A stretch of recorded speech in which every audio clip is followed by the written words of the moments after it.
E ngā iwi o te motu nau mai ki te whare iri ngā kōrero a te karere. No te rangi nei, karapine pine atu ngā uri o Ngāti Pikiao ki te whakanui i te paukai o Kuini ngā waihono i te pō. Ki te marae o Tāheke o Pātia, e hono mai ana a Kereama Right i te marae tonu. Kereama, hea ngā tai pito pito o te wā. Tēnā koe te tuahine e Marena o tira e te motu whānui e mātaki mai ana kei te kite koutou kei muri ake nei hau ko te marae o Tāheke o Pātia kātahi anō te motu whānui ka wehe i tēnei moka o te roto iti o tira o ngā toitoi o okere i konei i maru ai tēnei marae a te ao tira tēnei whaitua paku nei i te tini me te mano i tae mai ki konei ki te whakanui i te paukai tuatahi a te areki nui Kuini ngā waihono i te pō ki roto o te arawai hoki ngā whakaaro ki tōna kuia i whakawahia hei Kuini i tēnei wā i ngā tau kimuri ana me te aha i whakanui a tērā hononga i waenga i a te arawa waka me tainui waka i te roanga o tēnei rangi nei kia titiroa ke tātou ki te pūrongo a te Okiwa McLean. Hā mamakau ana ko ngā reo. Ngā reo whakatau i te ariki nui ki roto o te arawa. Kei te whakahira-hira. Ka mutu i pū te kaupapa i te wautana kuia, i whakamanatia i te wautana matua, ana kua whakapū mauti anō i tēnei rā. Maru pai ana te marae o te Tāheke hei tō i te puna tangata ki te puna kai o te paukai o Ngāti Pikiao.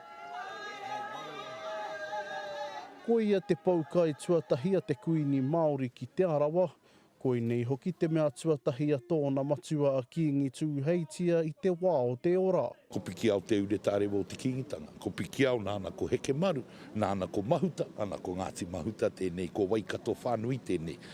Kua hui mai nei ki runga. I o mātau mata huanga i tēnei rā. He tuatahitanga hoki tēnei kia whakakotahi ngā hapu o te arawa i aia ki runga i te paetapu. He koanga ngā kau, te kite ake i te arawa kua kotahi mai nei ki te pōhirisia i tō tātou Kuini. Nāna pēr, mātou i aki kia pēr arawa te noho, ki runga i te pai, ki mui te aro te tupuna e tūnei, rangitihi, e tikane kia tā mai ki kone. Nā runga te āhuatanga o te kōrero, ko rangitihi, ngā pū manawa e waru o te arawa. He wawata hoki ngā Māori ora Kingi te wā i aia kia tuari hia ngā haipapa o te paukai ki ngā hapu katoa o te iwi kia kaua e riro mā Ngāti Pikiao. Anahe. Ko tai te wā, mā mātou o Ngāti Pikiao te kōrero ki ngā iwi o te arawa.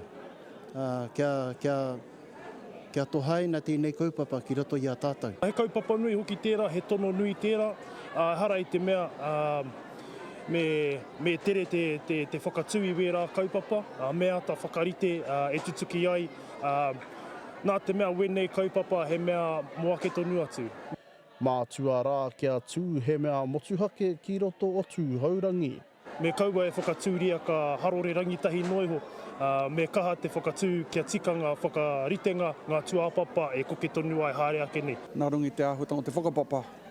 Ko Pikiao, ka kawa i te āhuatanga ki te kingitanga, a ka mutu ara anō te hononga ki tūhaurangi.